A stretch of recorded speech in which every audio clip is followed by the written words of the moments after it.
Un mort au Nicaragua au cours de manifestations pro- et anti-Ortega. Opposants et partisans du président du Nicaragua Daniel Ortega ont fait entendre leur voix samedi lors de manifestations qui se sont déroulées à travers le pays.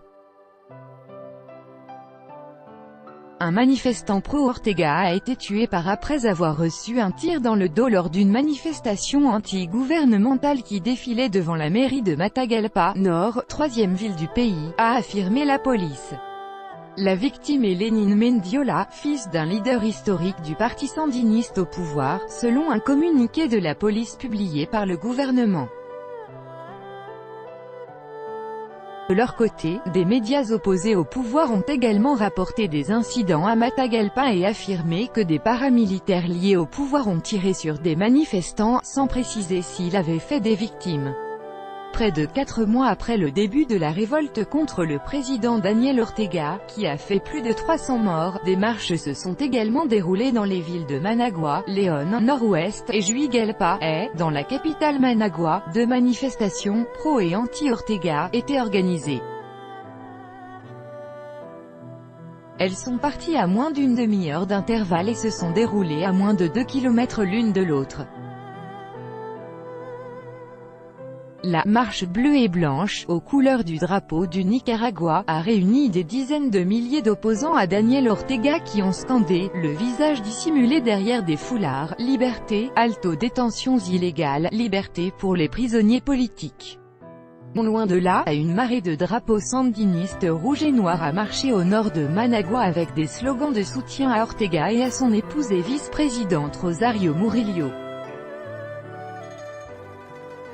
Quelques incidents mineurs se sont produits sur le parcours avec les forces de l'ordre et les manifestants venus demander la libération de dizaines de personnes, détenues depuis le début des manifestations contre le pouvoir. Il doit s'en aller. Les détenus sont en majorité des dirigeants étudiants, des agriculteurs et des militants d'organisations de la société civile, accusés de terrorisme et de crime organisé. Un des plus connus est le leader paysan Medardo Mairena, à la tête du mouvement contre le projet de canal interocéanique, arrêté à l'aéroport alors qu'il se rendait aux États-Unis.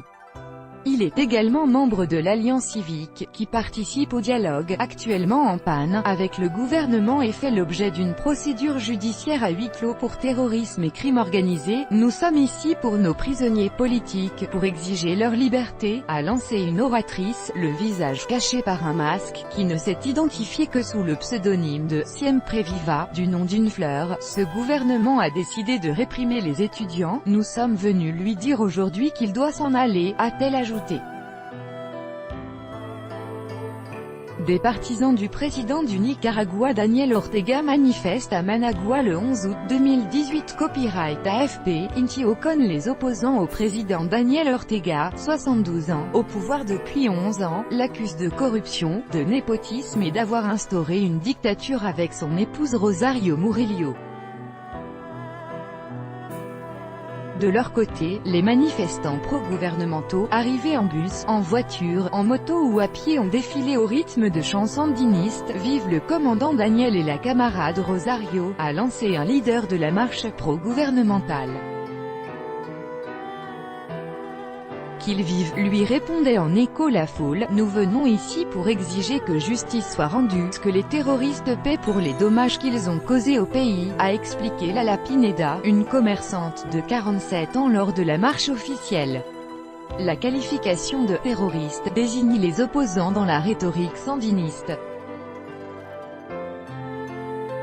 Les manifestations de l'opposition ont commencé le 18 avril contre une réforme de la sécurité sociale, abandonnée depuis, pour se durcir ensuite et s'étendre à tout le pays en réaction à une violente répression qui a fait 317 morts selon la Commission interaméricaine des droits de l'homme, CIDH, et 197 selon les autorités. Tout droit de reproduction et de représentation réservé. Copyright 2018, Agence France Presse.